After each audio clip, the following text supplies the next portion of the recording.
কি? এখানে একটা ফুট ওভার ব্রিজ বানিয়ে দিতে পারে না? এ জন্মে তো আর রাস্তা পার হওয়া যাবে না রে বাবা। পারতো, তবে ব্রিজের টাকা দিয়া তো মনা ভাইরে মিষ্টির দোকান বানায় দেওয়া হয়েছে। সরকারের কাজ কি ফুট ওভার ব্রিজের টাকা দিয়ে মনা ভাইকে মিষ্টির দোকান বানিয়ে দিয়া? সরকার তো বানাই দে নাই, বানাই দিছেন আপনি, আপনারা। মানে এর উত্তর আপনার মিষ্টির প্যাকেটের ভিতরে। আসেন।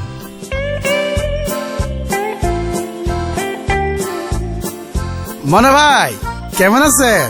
ভালো। হক চাচা, আপনি যে মিষ্টি কিনছেন মূসক চালান নিচ্ছেন? মূসক চালান আবার কি? মূল্য সংযোজন কর মানে ভ্যাট। না নেইনি তো। কত টাকার মিষ্টি কিনছেন? 350 টাকার।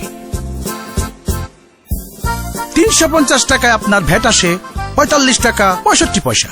এই টাকাটা যাওয়ার কথা ছিল সরকারি কোষাগারে, কিন্তু আপনি ভ্যাট চালান না নেওয়ায় টাকাটা গেল মনা ভাইয়ের পকেটে। এভাবে প্রতিদিন যদি আপনার মতো 100 জন হক চাচা ভ্যাট চালান না নেন, তাহলে মনা ভাইয়ের পকেটে দিনে যায় 4565 টাকা, মাসে 1,36,950 টাকা, আর বছরে 16,43,400 টাকা। মনা ভাই দোকান দিয়েছে 3 বছর। ভ্যাট ফাঁকি দেওয়ার কারণে এই 3 বছরে মনা ভাইয়ের পকেটে গেছে প্রায় 50 লক্ষ টাকা।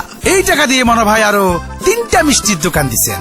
অথচ এই টাকা দিয়ে সরকার 2টা ফুট ওভার ব্রিজ বানাতে পারত। একটা দিয়ে আপনি ওই পারে যাইতেন, আরেকটা দিয়ে আপনি এই পারে আসতেন, মনে যা চাইতো। এইবার বুঝছেন তো ফুট ওভার ব্রিজের টাকা দিয়া আপনারা কেমনি মিষ্টির দোকান বানাই দিছেন। আসুন একটু সচেতন হই, যে কোনো সেবা বা পণ্য ক্রয় করার সময় মূসক বা ভ্যাট চালানটা খেয়াল করে নিই। আমাদের টাকা আমাদের উন্নয়নের কাজে লাগুক, মনা ভাইয়ের ব্যবসা উন্নয়নের কাজে নয়।